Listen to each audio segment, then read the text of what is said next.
නිහඬ පොඩි කොල්ලෙක් හිටියා. නම එලොන් මස්ක්. එයා ආසකලි නිකන් කතන්දර පොත්වලට නෙමෙයි විශ්වකෝෂයි විද්‍යා ප්‍රබන්ධනයි තමයි එයාගේ ලෝකය. අනිත් ළමයි එළිය සෙල්ලම් කරද්දී ඊලෝන් පෑ ගණන් අභ්‍යවකාශය, තාක්ෂණය සහ අනාගතය ගැන හීන දැක්කා. වයස 12 දී ඊලෝන් එයාගේ පළවෙනි වීඩියෝ ගේම් එක හැදුවා. ඒකේ නම බ්ලාස්ටාර්. ඒක ඩොලර් 500ට විකුණුවා.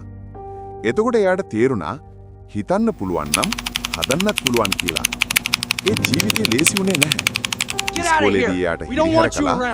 ටිකක් අමාරු ළමා කාලයක් එයාට තිබුණා. ඒත් එයා කවදාවත් හීන දකින්න එක නැවැත්තුවේ නැහැ. එයා විශ්වාස කළා දෙයක් ඇත්තටම වැදගත් නම් ඔයා ඒක කරනවා. ඔයාට විරුද්ධව හැමදේම තිබුණාට. ඊලෝන් 17 දී දකුණු අප්‍රිකාවෙන් පිටත් වුණා. මුලින් කැනඩාවට ඊට පස්සේ නවෝත්පාදන දේශය වුණු ඇමරිකාවට ගියා. එයා Zip2 කියන software කම්පැනියක් හදන්න උදව් කළා. ඒක ඩොලර් 307ක් මිලියනයකට විකුණුවා. ඊට පස්සේ X.com පටන් ගත්තා. ඒක තමයි පස්සේ PayPal වුණේ. eBay එකට 1.5 බිලියනයකට විකුණුවා. ඊලෝන්ට එදෙනින් විශ්‍රාමාරම් සුවයෙන් ඉන්න තිබුණා.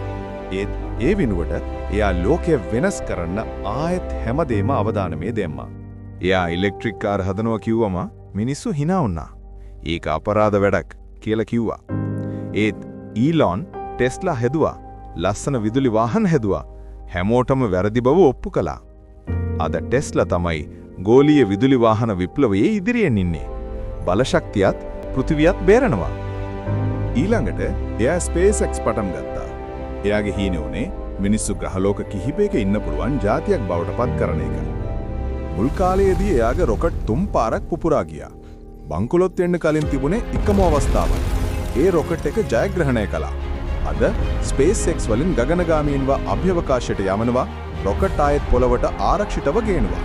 දකුණු අප්‍රිකාවේ හිරිහැරයට ලක් වුණ ළමයෙක්ගේ ඉඳන් ලෝකයේ නව්‍යතම මනසක් බවට පත්වුණු ඊලෝන් මස්ක්ගේ කතාව අපට උගන්වන්නේ අපරාධ වැඩක් කියන්නේ අත්හරින අය පාවිච්චි කරන වචනයක් විතරයි කියලා.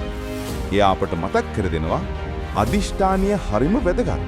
ඔයාට බලෙන් නවතින්න වෙනකල් ඔයා අත්හරින්න හොඳ නැහැ.